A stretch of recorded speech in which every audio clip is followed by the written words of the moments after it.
आज हम लोग पुनः life history of angiosperm plants के अगले टॉपिक एंजियोस्पर्म के बारे में अध्ययन करने जा रहे हैं। तो देखें यहाँ पर एंजियोस्पर्म के बारे में हम कुछ कल थोड़ा सा बता भी चुके थे। तो आज यहाँ पर क्या दिया गया है, तो angiosperm it is a product of triple fusion. It is a product of triple fusion. Triple fusion का मतलब क्या है यहाँ पर कि ये भाग जो बना हुआ है यहाँ पर ऊपर की ओर हमारा एंटीपोड अपरेटस था, ये यहाँ पर सिनर्जिड सेल्स और ये एग सेल है, ये एग सेल है और ये सेकेंडरी न्यूक्लियस है। क्योंकि यहाँ पर सेकेंडरी न्यूक्लियस दो पोलर न्यूक्लियाई जो होते हैं वो आपस में फ्यूज कर जाते हैं। तो आपस में जब दोनों एन कंडीशंस के यहाँ पर पोलर न्यूक्लियाई फ्यूज कर जाते हैं तो यहाँ पर ये 2n कंडीशन एंजियोस्पर्म का निर्माण होता है। अब यहीं से एक पॉलिन ट्यूब के अंदर प्रवेश कर जाने पर, यहाँ से ही पॉलिन ट्यूब जब अंदर प्रवेश कर जाएगी, इसकी टिप पोर्शन पर होल होने से एक पहला वाला मेल गैमीट हमारा जो है एग सेल के साथ में, दूसरा वाला मेल गैमीट सेकेंडरी न्यूक्लियस के साथ में फ्यूजन कर जाता है। तो ये 2n कंडीशन पहले था, क्या था 2n+1, तो ये हो गया 3n कंडीशन। और एग सेल हमारा था n+n बराबर ये हो गया 2n, और ये हो गया 3n कंडीशन। तो ये 3n कंडीशन एंजियोस्पर्म का निर्माण हो जाता है। In angiosperm are triploid are 3n conditions. In gymnosperm angiosperm are haploid. Gymnosperm के अंतर्गत साइका, स्पाइनस, इफेड्रा, गिंगो बाइलोबा ये प्लांट तमाम आते हैं। यहाँ पर ये हैप्लॉइड होता है, अर्थात इनमें क्रोमोसोम की संख्या n कंडीशन में होती है, because they form before fertilization. क्योंकि जिम्नोस्पर्म का जो एंजियोस्पर्म है वो फर्टिलाइजेशन से पहले बन करके तैयार हो जाता है। इन जिम्नोस्पर्म एंजियोस्पर्म फीमेल गेमिटोफाइट। तो जिम्नोस्पर्म में एंजियोस्पर्म में क्या है, फीमेल गेमिटोफाइट, और इसी को एम्ब्रियोसेक भी कह सकते हैं। यहाँ पर एम्ब्रियोसेक के अंदर ही एंजियोस्पर्म का डेवलपमेंट होता है। तो ये पूरी बनी हुई संरचना हमारी यहाँ पर ये एम्ब्रियोसेक ही कहलाती है। एम्ब्रियोसेक के अंदर संपूर्ण यहाँ पर सेल्स पाई जाती हैं, एग सेल्स है, सिनर्जिड सेल्स है, एंटीपोडल सेल्स है एंड सेकेंडरी न्यूक्लियस है। तो यहाँ पर टाइप्स ऑफ एंजियोस्पर्म, एंजियोस्पर्म के प्रकार, कितने प्रकार का एंजियोस्पर्म होता है, तो यहाँ पर एंजियोस्पर्म हमारा जो है 3 प्रकार का है, 3 टाइप ऑफ एंजियोस्पर्म। तो एंजियोस्पर्म में कौन सा, पहला न्यूक्लियर एंजियोस्पर्म। तो प्राइमरी एंजियोस्पर्म न्यूक्लियस या primary angiosperm nucleus divides without wall formation. बिना वॉल के निर्माण के द्वारा इसका न्यूक्लियस जो हमारा वो डिवाइड होता, और फ्री न्यूक्लियर डिवीजन या स्वतंत्र केंद्रक विभाजन होता है।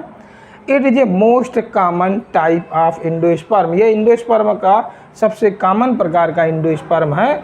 और ये फैमिली किस में देखने को मिलता है, पॉलीपेटेली फैमिली के अंतर्गत आने वाले पौधों में, काटन में, मेज में, क्रोटेलेरिया में, और इसी को सनहेम्प भी कहते हैं, और कैप्सुला में इस प्रकार का एंजियोस्पर्म का निर्माण होता है। तो इस प्रकार के एंजियोस्पर्म का चित्र यहाँ पर बता दिया गया।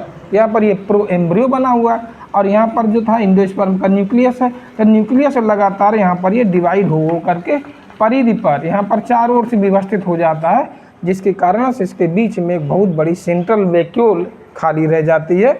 सेंट्रल वैक्यूल्स रीजन्स में भी यहाँ पर ये न्यूक्लियस डिवाइड होकर के बाद में भरते चले जाते हैं, और इस प्रकार से यहाँ पर न्यूक्लियस के लगातार डिवाइड होने के बाद इनके चारों ओर से यहाँ पर ये सेल वॉल का निर्माण होना प्रारंभ हो जाता है। तो जब ये ऐसे करके यहाँ पर ये सेल वॉल बनती चली जाती है, यहाँ पर इसको समझ सकते हैं, देख सकते हैं, ये सेल वॉल यहाँ पर ऐसे करके बाद में बनती चली जाती है, और जो वैक्यूलर रीजन्स हैं वो भी यहाँ पर हमारा समाप्त हो जाता है, पूर्ण रूप से ये भर जाता है। तो इस प्रकार का एंजियोस्पर्म हमारा जो है वो न्यूक्लियर एंजियोस्पर्म कहलाता है।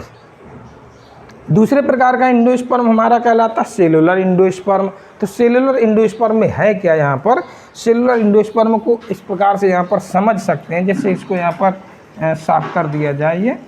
तो सेलुलर एंजियोस्पर्म में क्या है, यहाँ पर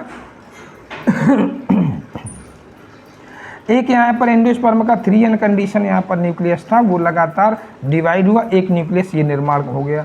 इसके बाद तुरंत सेल वॉल का निर्माण हो जाता है। फिर ये दूसरा न्यूक्लियस, ये प्रत्येक न्यूक्लियस बार बार लगातार डिवाइड होते हुए चले जाते हैं और इनमें प्रत्येक विभाजन के बाद सेल वॉल का निर्माण होता चला जाता है। सेल वॉल का निर्माण यहाँ पर होता चला जाता है। इस प्रकार के एंडोस्पर्म को यहाँ पर हम न्यूक्लियर एंडोस्पर्म कहते हैं, सेलुलर एंडोस्पर्म कहते हैं।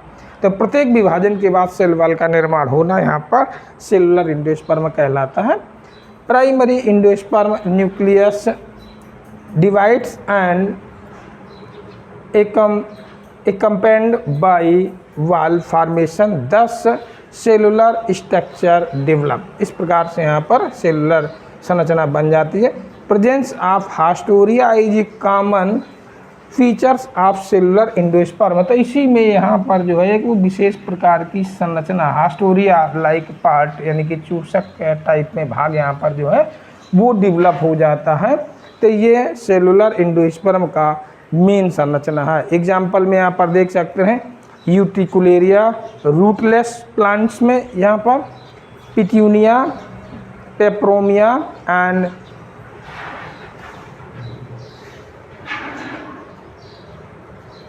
आदि। इसी के बाद में इन कोकोनट में यहाँ पर क्या देखने पर मिलता है, हाँ यहाँ पर विलार्सिया दिया गया, विलार्सिया।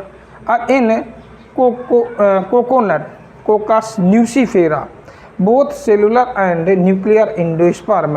तो कोकस न्यूसीफेरा में दोनों प्रकार का एंडोस्पर्म देखने को मिलता है। क्या दिया गया, found coconut water nuclear endosperm. Coconut का जो पानी होता है वह न्यूक्लियर एंडोस्पर्म होता है। यहाँ पर लगभग 1000 से भी ज़्यादा या लगभग 1000 के समकक्ष यहाँ पर जो न्यूक्लियस है या न्यूक्लियाई है वो डिवाइड होकर के आ जाता है। और वाइट कॉर्निकल भाग जो हमारा होता है वो सेलुलर एंडोस्पर्म कहलाता है। जो नारियल का खाने वाला भाग है कैरेनिकल भाग कहलाता है और ये यहाँ पर सेलुलर एंडोस्पर्म। तो इसमें यहाँ पर न्यूक्लियर एंड सेलुलर दोनों प्रकार के एंडोस्पर्म देखने को मिल जाते हैं। इसी के बाद में यहाँ पर जस्ट अगला यहाँ पर हाइलोबियल एंडोस्पर्म। तो हाइलोबियल एंडोस्पर्म में दोनों nuclear endosperm and cellular endosperm की कंडीशन देखने को मिल जाती है।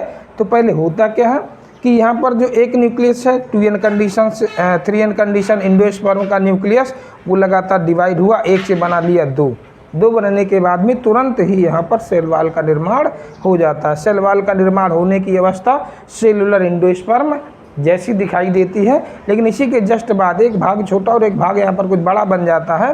तो इसमें 3n कंडीशन से न्यूक्लियाई जो है लगातार डिवाइड हो करके परिध पर जा कर के व्यवस्थित हो जाते हैं। अब परिध पर जा कर के व्यवस्थित होने के साथ साथ यहाँ पर बीच में एक बड़ा सेंट्रल वैक्यूल भाग रह जाता है। ठीक है, ये कंडीशन हमारी होती है न्यूक्लियर एंडोस्पर्म के ही समान। बाद में यहाँ पर इस रीजन में वैक्यूलर रीजन्स में भी यहाँ पर न्यूक्लियस के विकसित हो जाने पर प्रत्येक न्यूक्लियस के चारों ओर यहाँ पर हमारा जो है ये सेल वॉल एक साथ बन जाती है। तो इस प्रकार से एक ही एंडोस्पर्म में दोनों प्रकार का न्यूक्लियर एंड सेलुलर एंडोस्पर्म देखने को मिल जाता है। तो ऐसे एंडोस्पर्म को हम हेलोबियल एंडोस्पर्म कहते हैं। तो it is intermediate between cellular and nuclear endosperm. यह सेलुलर और न्यूक्लियर एंडोस्पर्म के बीच का भाग है। मेंबर्स ऑफ ऑर्डर हेलोबियल्स एंड एस्पोडेलस यहाँ पर इस फैमिली के अंतर्गत आने वाला पौधा है। और दूसरा एग्जाम्पल में एरीमोरस है। दूसरा पौधा क्या है, एरीमोरस है। तो इस प्रकार से यहाँ पर ये तीनों प्रकार के एंडोस्पर्म के बारे में तुम्हें जानकारी दे दी गई है। और ये एंडोस्पर्म का मेन कार्य क्या होता है, बढ़ते हुए जाइगोट से एम्ब्रियो की विकास तक एंडोस्पर्म यहाँ पर इसको पोषण देने का कार्य करता है। अर्थात इसकी जो सेल्स हमारी होती हैं वो पतली भित्ति वाली सेल्स होती हैं। कैसी सेल्स होती हैं, पतली भित्ति वाली सेल्स होती हैं और पोषक पदार्थों से भरपूर होता है। तो जो जाइगोट है वो एम्ब्रियो के रूप में परिवर्तित होता है। तो यहाँ पर haustoria and suspensory filaments and proembryo संरचना जो बन जाती है।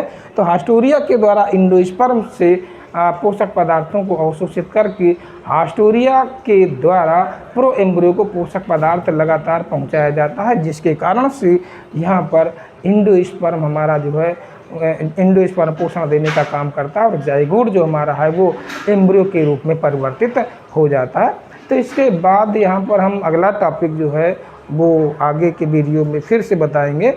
और ये चैप्टर इतना इम्पॉर्टेंट है क्योंकि इसी साल 2023 की बोर्ड एग्जामिनेशन परीक्षा जो हो चुकी है, इस चैप्टर से लगभग 13 क्वेश्चन यहाँ पर छोटे और बड़े सब आए थे। तो इस उद्देश्य से यहाँ पर देखते हैं कि ये चैप्टर बहुत इम्पॉर्टेंट है और इसके सभी वीडियो मोबाइल पर पड़े हुए हैं, ऑनलाइन है यहाँ पर, तो इनको आप देख सकते हैं और समझ सकते हैं।